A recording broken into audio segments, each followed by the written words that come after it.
Salutations à tous et bienvenue une fois de plus dans École virtuelle africaine. Comme vous connaissez, moi c'est Dassi Kangadali. Je suis enseignant d'informatique et parfois mathématiques dans la plateforme École virtuelle africaine. Donc ça veut dire qu'aujourd'hui, je n'aurai pas la casquette d'enseignant d'informatique, mais plutôt la casquette d'enseignant de mathématiques. Donc on va aborder une nouvelle notion aujourd'hui, tant pour les premiers scientifiques que les terminales scientifiques. C'est la notion de graphe. En fait, c'est une structure de données. Donc, c'est une notion introduite en première et plus vue en profondeur en terminale avec les différents algorithmes. Donc, comme c'est un chapitre qui touche particulièrement l'informatique, c'est ça qu'il est décidé de mettre ça à votre disposition.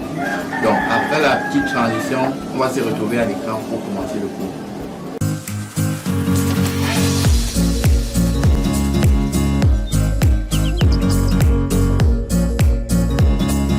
Comme je disais à l'intro, aujourd'hui on va parler de la théorie des graphes.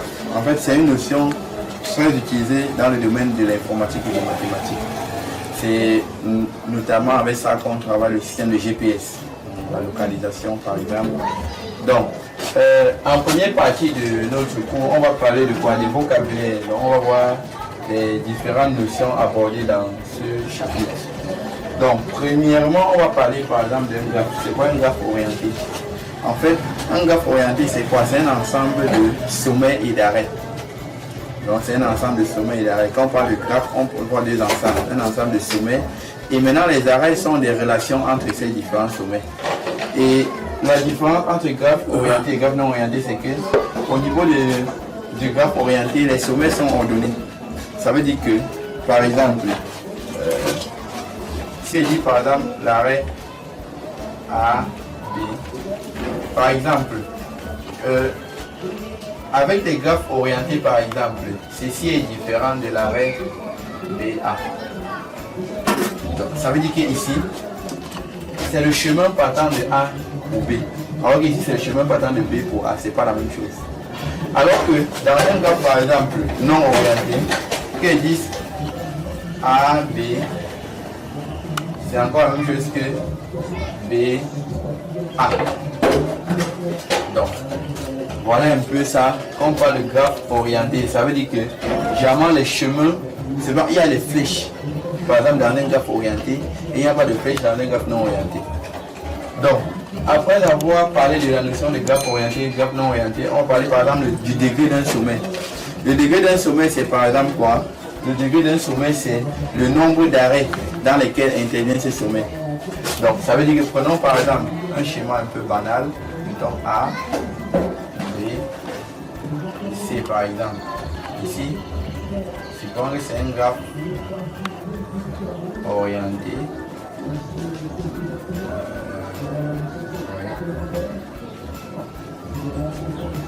Donc, quelque chose de bizarre. Donc, voilà par exemple un graphe. Maintenant, si on me demande par exemple le degré est noté quoi? D. Si on me demande par exemple le degré de A, je vais dire quoi par exemple? Le degré de A, je vais compter le nombre d'arrêts dans lesquels A intervient. Regardons par exemple ici. Donc, jamais, on va regarder les arrêts en fait sortant de A.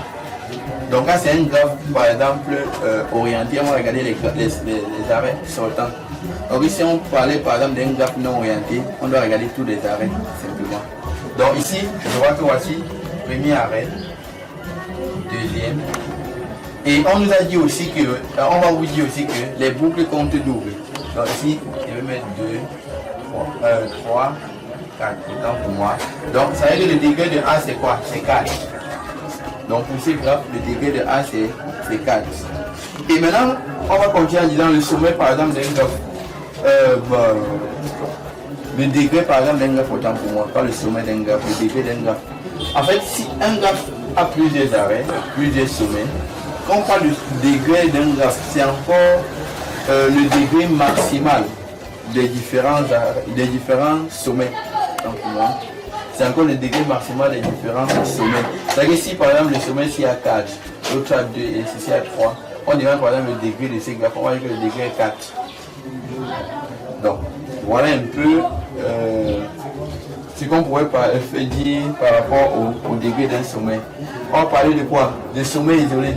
Un sommet isolé, un sommet, il n'y a pas de voisin en fait. Donc, il n'y a pas de chemin reliant le sommet là à un autre sommet. C'est ça un sommet isolé. Continuons avec quoi? Avec le chemin d'un graphe. Le chemin dans un graphe. Donc un chemin c'est quoi? C'est en fait c'est une succession. Donc une alternance de quoi? De sommet et d'arrêt. Partant d'un sommet et se terminant par un autre sommet. Donc si je dis par exemple dans ce graphe, si je dis par exemple, je veux voir par exemple un chemin, je peux dire quoi? C. Si je dis C. C. A. Après il met A. Je continue avec quoi? A, B. Et enfin, je mets B. En fait, c'est ça qu'on appelle un chemin. Donc, ça veut dire quoi? Je suis au sommet C. Je parcours l'arête AC. Pour tomber au sommet quoi? A. Et après, je parcours l'arête AB. Pour tomber au sommet B. Par exemple. Donc, voici par exemple un chemin dans ce graphe qu'on a là au tableau. Après avoir présenté le chemin d'un graphe, on va parler du cycle. Bon, en fait, un cycle, c'est tout simplement un chemin dont l'élément ou le sommet de départ est en égal au sommet d'arrivée. Donc, c'est ça, un cycle. Ça veut dire que par exemple, si ça était de C ici, ça s'arrêtait à C, on a dit que ceci c'est un cycle. Donc, continuons avec un chemin hamiltonien. En fait, le chemin hamiltonien, c'est quoi? C'est un chemin comme tous les autres, mais ça a une particularité. La particularité, c'est que les arrêts ci, chaque arrêt doit être représenté au maximum une fois. Donc, ça veut dire qu'il ne doit pas passer deux fois sur une même arrêt. Donc, c'est ça un chemin hamiltonien. Et il y a aussi le circuit hamiltonien. Généralement, un circuit hamiltonien, c'est quoi? C'est un chemin hamiltonien qui est un cycle. On a déjà défini ce que c'est qu'un cycle ici. Un cycle, c'est quoi? Le point de départ égale au point d'arrivée. Donc, c'est un peu, en gros, les petits trucs qu'on pourrait expliquer par rapport au vocabulaire. Donc, on va continuer après la transition avec la notion de sous-graphe, de graphe connexe, graphe simple et graphe complet.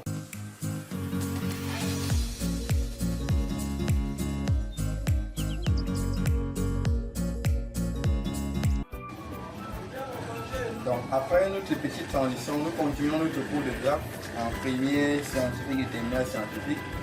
Actuellement, on va parler de 4 notions. Bon, généralement, des notions que les élèves confondent souvent. Donc, en fait, tout commence par quoi? Étant donné, donc, soit le graphe, soit un graphe, G. On met un graphe G par exemple SA. Ça veut dire quoi? Ça veut dire que le graphe G a un ensemble de sommets S et un ensemble d'arrêts A. Maintenant, prenons la première définition. C'est quoi un sous-graphe? Un sous-graphe. Un sous-graphe de G, d'un graphe, donc le graphe G est le graphe G' égale à quoi? S' A', tel que l'ensemble des arrêts, des sommets autant pour moi, S' est inclus dans quoi? Dans l'ensemble des sommets du graphe initial. Et l'ensemble des arrêts A' est inclus dans l'ensemble des arrêts du graphe initial, donc dans A. Donc pour dire que tu as un sous-graphe d'un graphe initial, il faudrait qu'on te prenne par exemple un graphe, l'ensemble des sommets, bon, l'ensemble de tes sommets soit inclus dans l'ensemble des sommets du graphe initial. Et l'ensemble des arrêts soit inclus dans l'ensemble des arrêts du graphe initial. Donc, maintenant on va parler aussi de la notion de graphe simple. Un graphe est simple, c'est un graphe. Bon, un graphe simple, c'est un graphe par exemple qui n'a pas de boucle. Donc un graphe simple, c'est un graphe qui n'a pas de boucle. Et continuons avec quoi? Avec graphe connexe et graphe complet. Donc il y a des gens qui confondent généralement les deux. Donc graphe complet et graphe connexe. Si on prend par exemple le premier cas, on par exemple un graphe complet. Donc prenons le cas d'un graphe complet. On va expliquer la différence des graphes complets et des graphes connexes. Bon, généralement un graphe est complet si, étant donné ces graphes, partant d'un sommet, je peux atteindre tous les autres sommets. Donc je peux atteindre tous les autres sommets avec une seule flèche. Donc il y a une seule arête qui relie un sommet par exemple à tous les autres sommets du graphe. C'est ça un graphe complet. Tandis qu'un graphe est connexe. Si par exemple, donc ça c'est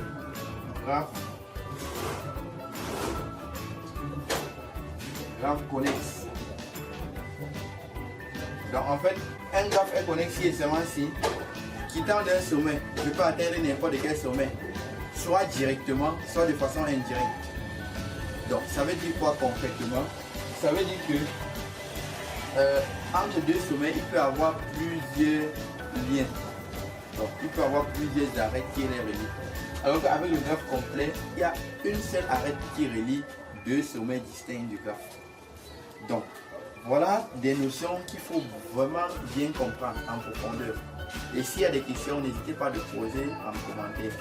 Donc, après l'autre transition, la dernière transition, nous allons passer à la dernière partie. On doit parler de la représentation des graphes.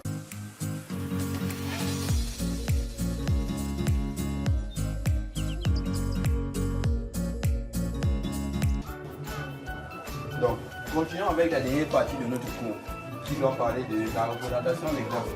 Donc, regardez bien le graphe qu'on a devant nous. Il y aura deux façons de représenter. On peut représenter par exemple un graphe selon. Donc, pour représenter ça, c'est très simple. Je vais faire une matrice dans un tableau à deux lignes, donc à 5 lignes et 5 colonnes. Donc pour moi, 5 lignes, 5 colonnes. Donc ici, je vais mettre 1, 2, 3, 4, 5, 1, 2, 3, 4 et 5. Donc on va essayer de représenter cette matrice. En fait, si on met par exemple ici, donc ça veut dire que on quitte, voici l'arrêt par exemple de départ et voici voici le sommet de départ et voici le sommet d'arrivée. Donc quand on met la flèche là, ça veut dire que par exemple ici au niveau de 1, il n'y a pas de cycle. Au niveau d'ici on va mettre 0. Donc, il n'y a aucun chemin quittant de 1 pour arriver à 1. Bon, quittant de 1 à 2, il y a un chemin, donc je vais y mettre 1. Quittant de 1 à 3, il n'y a pas de chemin, je mets quoi? 0. Quittant de 1 à 4, il n'y a pas de chemin ici, je mets 0. Quittant de 1 à 5, il n'y a pas de chemin, je mets 0. Donc, continuons. Nous prenons 2. Quittant de 2 à 1, il y a un chemin, je mets 1. De 2 à 3, il y a un chemin. Bon, de 2 à 2, d'abord, il n'y a pas de chemin, je mets 0. De 2 à 3, il y a un chemin, je mets 1. De 2 à 4, il y a un chemin, je mets 1. Et de 2 à 5, il n'y a rien comme chemin, je mets 0. Prenons le petit 3. Bon, le 3, le sommet 3. Donc, de 3 à 2, bon, de 3 à 1 d'abord, il n'y a rien. On met 0. De 3 à 2, il y a quelque chose, on met 1. De 3 à 4, il y a quelque chose, on met 1. Donc de 3 à 3 d'abord, c'est 0, pour moi. De 3 à 4, il y a un chemin, je mets 1. Et de 3 à 5, il y a un chemin, je mets 1. Passons au 4, donc au sommet 4. Ici, à 0, à 1, il y aura 0. À 2, il y aura 1. À 3, il y aura 1.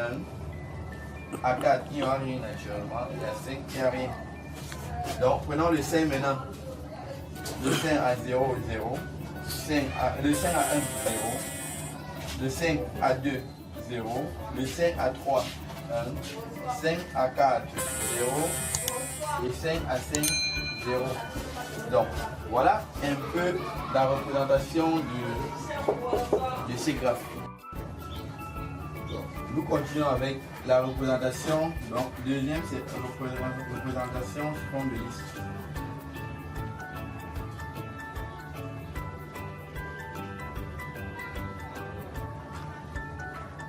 Donc, en fait, dans cette façon de faire, on reprend ici les chemins possibles entre les différents sommets du graphe.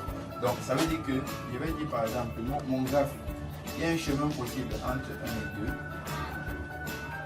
Il y a un chemin possible entre quoi? Entre 2 et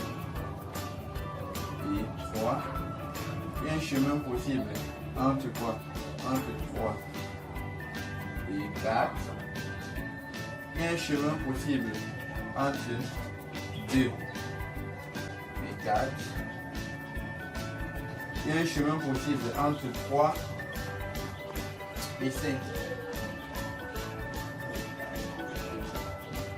Je pense que c'est tout. Donc, et qu'on met ça, ça veut dire quoi? En représentant, on va placer les...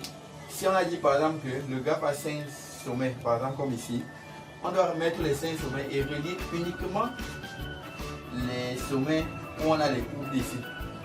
Donc, on a dit 1, 2, 2, 3, 3, 4, 2, 4 et 3, 5. Donc, voilà exactement comment est-ce qu'on peut représenter cette matrice sous forme de liste. Donc, et je vous rappelle aussi que ça c'est une introduction à la théorie des graphes. Donc, on va voir si le temps nous permet, on pourra revenir avec des notions un peu plus avancées, avec des algorithmes, les différents algorithmes vus dans la théorie des graphes. Donc, merci et à nous revoir à la prochaine vidéo.